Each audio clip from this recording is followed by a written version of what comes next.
Hello everyone, welcome to PW only IAS. स्वागत है आपका इस वीडियो में जहां हम बात करेंगे आईआर में किन चीज़ों पर फोकस करना है। आप कहोगे वीडियोस तो ऑलरेडी हैं, तो ये वीडियो किस चीज़ के लिए है? तो ये असल में आपको बताएगी जो इम्पोर्टेंट एरियाज हैं।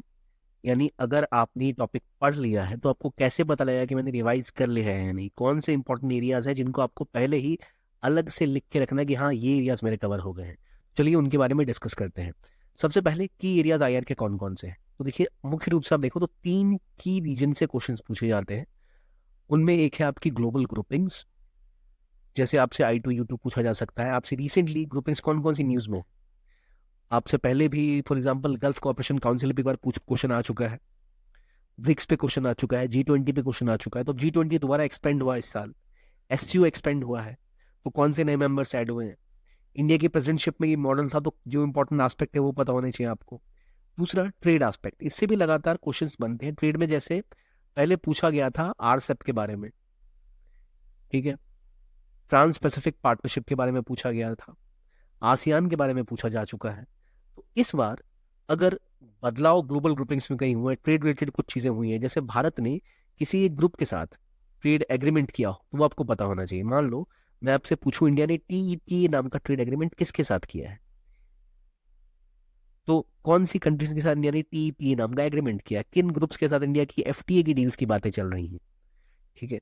तो वो ट्रेड रिलेटेड एस्पेक्ट है। ट्रेड संबंधित चीजों में आपको ध्यान इस बात का भी रखना है कि जो की टर्म्स है, फॉर एग्जांपल ओसाका ट्रैक क्या होता है, ये आपको पता है या नहीं। आपसे पूछा जा सकता है कि मान लो IPEF, Indo Pacific economic framework की अगर हम बात करें, तो इसमें इंडिया ने एक पिलर से अपने आप को बाहर रखा है। वो पिलर कौन सा है, क्या एरियाज हैं जिनसे इंडिया ने अपने आप को बाहर रखा है। इसके ऊपर आईआर की ऑलरेडी वीडियोस हमने बना के लिए आपकी ये पब्लिश कर रखी है, आप उनको देखेंगे तो वहां से इन चीजों का पता आपको लग जाएगा। लेकिन मेरा कहने का मतलब ये कि आपको इन चीजों को प्रिपेयर कर लेना है। और तीसरी चीज कॉन्फ्लिक्ट जोन्स, जो लोकेशन इन न्यूज है, जो रीजन है, जो रिसोर्सेज है, उसकी बात की जाती है। लेकिन पहले देखें कि आखिर क्वेश्चंस कैसे पूछे जा रहे हैं। जब मैं कह रहा हूँ ग्लोबल ग्रुपिंग, तो मान लो एक क्वेश्चन आरसेप के बारे में पूछा गया था, regional comprehensive economic partnership often appears in news in the context of affairs with a group of countries known as G20, ASEAN, SCO या सार्क। अगर आज मैं इसको हटा के यहाँ पर TEPA लिख दूं और आपसे पूछूं किन ग्रुप्स के साथ इंडिया काम कर रहा है, वो G20 है, वो EU है, या फिर वो यूरोपियन कोई और ग्रुप है, 4 देशों का एक समूह, तो मेरा आपसे सवाल है, आप मुझे कमेंट बॉक्स में बताइए किन के साथ इंडिया ने एग्रीमेंट किया है। तो इसी तरह से जैसे आरसेप पे क्वेश्चन आया, उसी तरह पे TPP पे क्वेश्चन आ चुका है। इसी तरह आपसे पूछा जा सकता है बिम्स्टेक में कौन कौन सी कंट्रीज है। आपसे पूछा जा सकता है गंगा कोऑपरेशन जो काउंसिल है उसमें कौन कौन है। आपसे पूछा जा सकता है सॉरी गंगा मेकोंग कोऑपरेशन जो ग्रुप है उसमें कौन कौन है।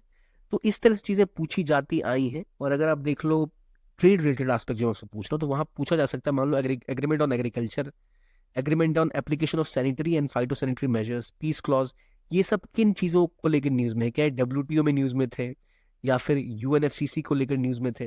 तो बेसिक अंडरस्टैंडिंग है जो आपसे लगातार पूछी जा सकती है, जो आपको पता होनी चाहिए। तो इसलिए इंपॉर्टेंट है कि जो भी आप मैगजीन या फिर जो भी आप आपने करंट अफेयर्स के नोट्स बनाए हैं या आपने वीडियोस देखे हैं, जो आपके पास PPTs है, उनमें आप पहले स्ट्रीमलाइन करके एक ब्लैंक पेपर पे लिख लो कि भाई ये चीजें ट्रेड रिलेटेड न्यूज हैं जो उनकी इंडेक्स में जरूर होगी। कोई भी बुक अगर आप पढ़ रहे हो करंट अफेयर्स की या मैगजीन कोई पढ़ रहे हो, तो इंडेक्स में जाओ। इंडेक्स में आपको पूरी लिस्टिंग मिल जाती है क्या क्या चीजें हैं। तो इंडेक्स में आपको देखना है कि क्या मैंने जो लिस्ट बनाई कॉपी में या पेज पर, क्या इंडेक्स में वो सारी चीजें हैं जो मैगजीन में पिछले 1 साल में न्यूज में आई हैं, जो मेरे करंट अफेयर्स के नोट्स में कुछ मिस तो नहीं हो रहा। अगर आप वो कर पाते हो तो आप कह सकते हो कि हाँ मैंने ग्रुपिंग्स प्रिपेयर कर लिया, मैंने ट्रेड रिलेटेड एस्पेक्ट्स को कवर कर लिया। देखिए ग्रुपिंग्स और ट्रेड की खास बात यह है कि आपको अगर कीवर्ड पता है तो काम बन गया। तो आपको कीवर्ड पता होने चाहिए। जो भी रिसेंटली न्यूज में इंडिया ने जो भी एग्रीमेंट मेजर साइन किए हैं अमेरिका के साथ, खासतौर पर अगर आप देखें तो जो एग्रीमेंट्स है वो फाउंडेशन एग्रीमेंट्स इंडिया अमेरिका के बीच में पूछे जा सकते हैं। लेमोआ क्या है, ठीक है, इंडिया ने कहाँ कहाँ लॉजिस्टिक एग्रीमेंट किए हैं। 2+2 अभी रिसेंटली यूके के साथ भी इंडिया का शुरू हो चुका है। 2+2 मीटिंग्स क्या होती है, क्वाड क्या है, रिसेंटली स्क्वाड आया, तो स्क्वाड में कौन कौन सी कंट्री है, चिप 4 अलायंस क्या है, उनमें कौन सी 4 कंट्रीज हैं, ठीक है। तो इस तरह के क्वेश्चंस आपसे पूछे जा सकते हैं। तो आपको एक लिस्ट बनानी है, उसको प्रिपेयर कर लेना है। ये 2 चीजें तो हमें क्लियरली पता है। ग्रुपिंग्स में अगर आप देखो इंटरनेशनल ऑर्गेनाइजेशंस की बात अलग होती है, एक इंटरनेशनल ग्रुप्स मेजर वाले होते हैं, इसलिए हम सेपरेटली आपके लिए वीडियोस लेके आएंगे जहां पर UN के जो इंपॉर्टेंट कंपोनेंट्स हैं, IMF का हो गया, वर्ल्ड बैंक का हो गया, AIIB की हम बात कर लें, उससे रिलेटेड चीजें हो गई। फिर G20 में अगर कुछ चेंजेस आ रहे हैं तो वो क्या है, PGII क्या है, B3W क्या है, इस तरह के क्वेश्चन आपसे लगातार पूछे जाते हैं। तो मेजर ग्रुपिंग्स जो है, फॉर एग्जांपल UN हो गया, IMF, EDB, इसको थोड़ा डिटेल में करना है। और जो नए ग्रुप्स हैं जैसे IMEC, इसमें इंपॉर्टेंट पोर्ट्स कौन कौन से हैं वो आपको पता है या नहीं, जिनको जोड़ने की बात की जा रही है, कौन कौन इसमें भाग ले रहे हैं। क्वाड का कुछ नया इनिशिएटिव लॉन्च हुआ है तो कहाँ लॉन्च हुआ है, अफ्रो एशियन ग्रोथ कॉरिडोर के मेंबर्स कौन है, SCRI क्या है, PGII का कौन सा इनिशिएटिव है, इनमें कौन से लोग हैं, IPEF में कितने मेंबर्स हैं, क्योंकि G20 पे क्वेश्चन पूछा गया कितने मेंबर्स रहे हैं पिछली बार, नॉट लास्ट ईयर बट उससे पहले पूछा गया था। तो आपसे ग्रुपिंग्स पे मेंबर्स भी पूछे जा सकते हैं। तो ध्यान रखिए, मेंबर्स अगर बहुत बड़ी बॉडी है, फॉर एग्जाम्पल G20 का एक्सपेंशन हुआ, उसमें नए मेंबर्स कौन से आए, और जो SCO है वो एक्सपेंड हुआ, उसमें नए मेंबर्स कौन कौन से आए। Again it's very important topic which you should know. So ये चीजें ट्रेड रिलेटेड एस्पेक्ट में जो एग्रीमेंट हुई है मेजर इंडिया स्पेसिफिक, तो खास तौर पे ग्लोबल एग्रीमेंट, अगेन जो इंडिया सेंट्रिक है वही अक्सर पूछा जाता है। RCEP में इंडिया आज उसका मेंबर नहीं है, लेकिन जब ये नेगोशिएशन हो रही थी तो इंडिया उसमें बढ़ चढ़ के हिस्सा ले रहा था, और 16 देशों के बीच में होना था, 10 देश आसियान के प्लस 6 अलग, लेकिन भारत हट गया तो 15 देशों के बीच में RCEP एग्रीमेंट हुआ था ये। तो इसी प्रकार से जो भी भारत से केंद्रित, भारत की बात जहां पे हो रही है उससे संबंधित कोई चीज अगर है तो उसके बारे में आपको पूरी तरह से जानकारी होनी चाहिए। फिर जो कीवर्ड्स हैं, IPR, TRIMS, trip, IPR, Osaka track, तो इन तरह की चीजों को आपको प्रिपेयर करना है। अगेन सिंपल सॉल्यूशन लिस्टिंग देख लो कहां पर क्या, और उस पर ध्यान रखो। और इन दोनों के बाद सबसे important conflict zones, conflict zone से ही मुख्य रूप से क्वेश्चन इसमें पूछे जाते हैं, यानी कौन से रीजन में कॉन्फ्लिक्ट हो रहा है पहले आपको ये पता होना चाहिए, रीजन की ज्योग्राफी पता होनी चाहिए। मान लो अगर आप अभी यूक्रेन के बारे में पढ़ रहे हो, कॉन्फ्लिक्ट यूक्रेन में हो रहा है, तो यूक्रेन और रशिया के आसपास के अपने की एरियाज पढ़ लिए, खार्किव, लुहांस कहाँ पर है, डोनास कहाँ पर है, जेफोजिया कहाँ पर है, खारसन कहाँ पर है, कीव कहाँ पर है, ये आपने कर लिया भाई, मैंने लोकेशन पढ़ लिया, लीव का मुझे पता लग गया। लेकिन क्या ये काफी है? तो नहीं, क्योंकि आपको पता है नीचे क्रिमिया है, ये 2014 में ही कब्जा करके रशिया बैठा हुआ है। सी ऑफ अजोव कहाँ पर है, यहाँ स्ट्रेट कौन सी है, ये ब्लैक सी में के आसपास कौन सी कंट्रीज हैं, उनकी बाउंड्री रीजन्स में कौन कौन से हैं, जो यूक्रेन के आसपास बाउंड्रीज जो शेयर करते हैं कंट्रीज वो कौन कौन सी हैं, क्योंकि ऐसे क्वेश्चंस पूछे गए हैं। सिंपल सिंपल आपसे पूछा गया था which countries have borders with Afghanistan. So similarly countries like Ukraine, Israel, south Sudan, Sudan, जैसे मैं आपको एग्जांपल दूं, रिसेंटली एक न्यूज में था, साहेल अलायंस 3 देशों ने शुरू किया, ठीक है, इकोवॉस, अगेन रशिया का, सॉरी अफ्रीका का एक ट्रेड ग्रुप है 15 देशों का, ये दोनों न्यूज में है। तो ये जो देश आप कवर कर रहे हैं, अगर आप गिनी बिसाओ के बारे में पढ़ रहे हैं तो वो कहाँ लोकेटेड है, किस रीजन में है, ये आपको पता होना चाहिए। इसके लिए कहाँ से किया जाएगा, अगर आपने अभी तक नहीं किया तो हमारा वीडियो ऑलरेडी आ चुका है चैनल पे, आप या अगर नहीं अपलोड हुआ है तो कल हो जाएगा, प्रोबेबली आपको मिल चुका होगा, देखिए जाके वहां, उसमें हमने डिटेल से हर एक रीजन में जो भी कॉन्फ्लिक्ट प्रोन एरिया है उसकी ज्योग्राफी, रीजन दोनों कवर किए हैं। तो आपको केवल जो कंट्री है उसमें क्या कॉन्फ्लिक्ट है ये पता तो होना ही चाहिए कि भाई किन रीजन में कॉन्फ्लिक्ट चल रहा है, प्लस उसका रीजन क्या है। जैसे अक्सर कू होते हैं वो यूरोपियन कंट्रीज में तो कू नहीं होते, कू कहाँ होते हैं, यानी तख्ता पलट आर्मी के द्वारा, वो अक्सर कहाँ होते हैं, अफ्रीकन कंट्रीज में। तो उनका की रीजन कहाँ है, ठीक है। अक्सर रिसोर्सेज को लेकर विवाद होता है, लिथियम के बारे में आप पढ़ेंगे, कॉपर के बारे में पढ़ेंगे, तो किन कंट्रीज में ज्यादा लिथियम है, कहाँ कॉपर है, ऐसे क्वेश्चंस अक्सर पूछे जाते हैं आपसे।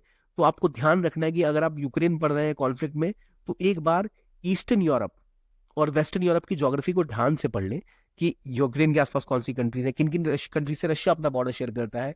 अगर विवाद अभी मान लो इक्वाडोर का किसी के साथ है या वेनेजुला के किसी के साथ है, तो वो विवाद गयाना के साथ है या सूरीनाम के साथ है, तो ये चीजें आपको पढ़नी पड़ेंगी। मैं एक और एग्जांपल देता हूँ, अगर हम कॉन्फ्लिक्ट जोन्स की बात करें तो आपको ध्यान रखना है, पहले जो लोकेशन इन न्यूज है उसको आपको देख लेना है।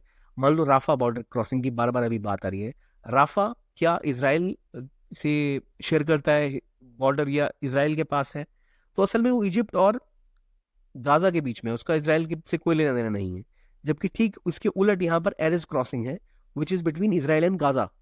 सो इस तरह की चीजें आपको पता होनी चाहिए। जैसे जबालिया, इट्स रिफ्यूजी कैंप, ठीक है, गाजा कहाँ पर है, गल्फ ऑफ अकाबा कहाँ पर है। तो ऐसे क्वेश्चंस लगातार पूछे जा सकते हैं। नेवतिम एयरबेस कहाँ पर है, जहां से जो अटैक ईरान पे किए थे इसराइल ने वो किए थे, तो वो सारी लोकेशन, नेगेव डेजर्ट कहाँ पर है। तो ये सब चीजें ऐसी हैं कि जो आपने कॉन्फ्लिक्ट के बारे में पढ़ा, तो उसको एक बार ना रीजनली, एक बार माइक्रोस्कोपिक व्यू से आप उसको देख लो, और फिर जो उसी माइक्रोस्कोपिक व्यू में, मतलब पूरा रीजन जब आप देख लो तो वही पॉइंटर से पेन से पॉइंट कर लो, अच्छा ये चीजों में कॉन्फ्लिक्ट है। ऑलरेडी मैंने एक वीडियो बनाया है, अपलोड किया है चैनल पे, जहां डिटेल में इसके ऊपर डिस्कशन किया गया है कि कौन सी लोकेशन है, कहाँ पर है, और क्या वो कॉन्फ्लिक्ट का रीजन है। तो उससे आप उस रीजन की पहले ज्योग्राफी को देखो। जैसे अगर आप यूरोप एशिया को देख रहे हो तो पहले आपने वेस्ट एशिया को ध्यान से देखा, कौन कौन सी कंट्री कैस्पियन सी के आसपास है, कौन सी कंट्री आपकी पर्शियन गल्फ के पास है, कौन सी रेड सी के आसपास की। अब उस रीजन में आप फिर जहाँ कॉन्फ्लिक्ट है वहां जाओ। मेडिटेरेनियन के आसपास की कंट्रीज कौन कौन सी, उनको लेवांट कहते हैं, किन कंट्रीज को लेवांट कहते हैं। उस रीजन में जहाँ कॉन्फ्लिक्ट है, जैसे इसराइल का कॉन्फ्लिक्ट है, तो मैंने डिटेल में पढ़ा कि भाई यहाँ पर सी ऑफ गैलिली कहाँ पर है, रिवर ऑफ जॉर्डन कहाँ पर है, कौन कौन सी कंट्रीज मेडिटेरियन सी के आसपास बॉर्डर शेयर करती हैं। ठीक है। अ, जैसे मैंने अगर इसको डिटेल में कवर किया है अपने वीडियो में ऑलरेडी, तो वहां से भी आप कर सकते हो, but the best way out is पहले आप एक माइक्रोस्कोपिक व्यू लो, पूरे रीजन को देखो, फिर उसमें कॉन्फ्लिक्ट जोन में जाओ, ताकि आपको लॉन्ग टर्म तक याद रह पाए। और एक और इंपॉर्टेंट चीज है, वो है रिसोर्सेज। जहां भी रिसोर्सेज है, फॉर एग्जाम्पल कोबाल्ट के बारे में पहले क्वेश्चन आया है, लिथियम के बारे में क्वेश्चन आ चुका है, तो कॉन्गो इसलिए बहुत न्यूज में है। इंडिया रिसेंटली कहाँ पर खनन करना चाह रहा है किसी रिसोर्स के लिए? कार्ल्सबर्ग रिज में इंडिया लगातार खनन की कोशिश करने वाला है, जिसके लिए इंडिया इंटरनेशनल सीबेड अथॉरिटी के पास गया है। तो इंटरनेशनल सीबेड अथॉरिटी क्या है, कार्ल्सबर्ग रिज कहाँ पर है, एजम्पशन आइलैंड्स कहाँ पर है, मॉरिशस कहाँ पर लोकेटेड है। तो ऐसी चीजें लगातार रेलेवेंट है आपके लिए, आपको पढ़ना जरूरी है। तो आप प्लेसेस न्यूज का जो कंपाइलेशन है वो देख सकते हैं उसके लिए। तो इन चीज़ों पर आपको ध्यान रखना होगा, तभी जाकर आप बेहतर तरीके से प्रिपेयर कर पाएंगे। और फाइनली इसको आप पढ़ना इस तरह से कि आपने जब रिवाइज करना है, तो जो आप फिजिकल ज्योग्राफी पढ़ते हो, तो वहाँ आप रिसोर्स डिस्ट्रीब्यूशन वगैरह ज्योग्राफी में भी पढ़ते हो, तो वहाँ से आप कोरिलेट कर सकते हो, उन्हें साथ साथ पढ़ सकते हो। अगर आप साथ साथ पढ़ोगे तो आप बेहतर स्थिति में होगे इन चीज़ों को सॉल्व करने की।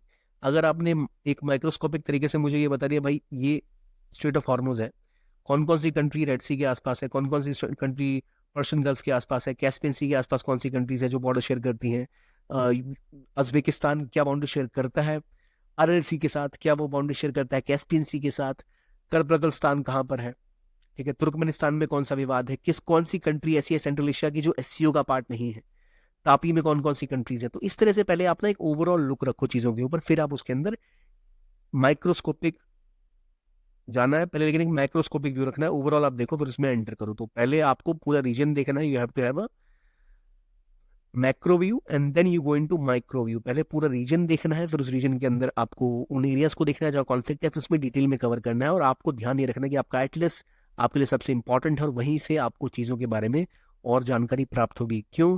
क्योंकि जैसे मैंने बोला जीसीसी पे क्वेश्चन एक बार पूछा जा चुका है, जैसे मैंने आपसे पूछा कि सेनकाकू आइलैंड कहाँ पर है, ये है ईस्ट चाइना सी में, राइट। विवाद किसके किसके बीच में है? ये है जापान और चाइना के बीच का विवाद। लेकिन अभी रिसेंटली ताइवान के पास एक आइलैंड है जो जापान का है। आपसे मेरा सवाल है, कौन सा आइलैंड है जहाँ पर टूरिज्म बहुत होता है, लेकिन अब जापान चाहता है कि अगर चाइना ताइवान पे हमला करने आए तो हमारे इस आइलैंड को खतरा ना हो, जैसे वहां अपनी मिलिट्री प्रेजेंस बढ़ा रहा है। थिटू आइलैंड एक और आइलैंड है ईस्ट साउथ चाइना सी में, वो किसके कब्जे में है अभी, क्यों न्यूज बना थिटू आइलैंड। तो इस तरह की चीजें हमने पहले भी डिस्कस की है, but my point is you have to ensure कि वो सब जो डायमेंशन है वो क्लियर रहे। जो जैसे यूनाइटेड नेशंस क्रेडेंशियल कमेटी पे एक बार क्वेश्चन पूछा गया था, अभी रिसेंटली इसराइल पैलेस्टाइन कॉन्फ्लिक्ट में लगातार कंट्रीज कई सारी रेजोल्यूशंस लेके आ रही हैं अगेंस्ट इसराइल और against let's say this conflict, तो वो पास नहीं हो पा रहे। तो क्या प्रोसीजर है रेजोल्यूशन पास करने का? 1267 यूएन का रेजोल्यूशन, वो किसके खिलाफ है? ठीक है। जैश अदल क्या है? ठीक है। तो इस तरह के जो कॉन्फ्लिक्ट वाले क्वेश्चन है, इस तरह की जो चीजें न्यूज में चल रही है आपसे पूछी जा सकती है, एनपीटी पे क्वेश्चन आ सकते हैं, जो मेजर ट्रीटी है उनका क्या रोल है, ऐसे क्वेश्चंस कंसिस्टेंटली आपसे पूछे जा सकते हैं। इसलिए अपने आपको प्रिपेयर करना है आपको। जैसे ट्रिम्स पे क्वेश्चन आ चुका है पहले, तो उसी तरह ओसाका ट्रैक क्या है, या जो आईपीआर को लेकर नई रूलिंग्स आए, चेंजेस आए। वियतनाम पे क्वेश्चन आया था डिटेल में, जहां पूछा गया था कि क्या वियतनाम एक ग्रोइंग इकोनॉमी है, क्या इसमें एक मल्टी पार्टी पॉलिटिकल सिस्टम है, हालांकि कम्युनिस्ट कंट्री है, क्या यहाँ पर सबसे ज्यादा प्रोडक्टिव सर्विस सेक्टर है इंडो पैसिफिक रीजन का, तो भाई वहाँ तो इंडिया भी है। तो इसको सॉल्व करना आसान था, but the point is they are asking questions with countries in news, regions in news, trade related dimensions. तो आपको इन तीन चीजों में अपने आप को बांट लेना है, अपने सिलेबस को। एक पेन पेपर लेना है, जितना हो सके उसको देख लेना मैं क्या क्या मुझे याद है, और कवर कंपेयर करना है अपने इंडेक्स से, जो करंट अफेयर्स का इंडेक्स है या जो अपने नोट्स बनाए उसके इंडेक्स से, कि कोई रीजन या कोई एरिया मुझसे छूट तो नहीं रहा। This will prepare you well for your exam. और इसके लिए जैसे कॉन्फ्लिक्ट जोन लगातार बच्चों के लिए दिक्कत रहता है, खासतौर पे जो प्रॉब्लम्स आती हैं अफ्रीका या साउथ अमेरिका, जो ढंग से कवर हम नहीं कर पाते, उसके लिए ऑलरेडी एक डिटेल वीडियो आ चुका है जहाँ हमने पूरे रीजन को कवर किया। So you can watch that video for further reference, क्योंकि ये वीडियो बहुत लेंदी हो जाएगा अगर मैं एक एक रीजन अभी डिस्कस करूँ। तो हमने सेपरेटली इसके लिए वीडियो बनाया है, आप उसको देखिए और आपके जो भी फीडबैक है आप कमेंट में लिखिए, will try to solve all your doubts. So this is the video.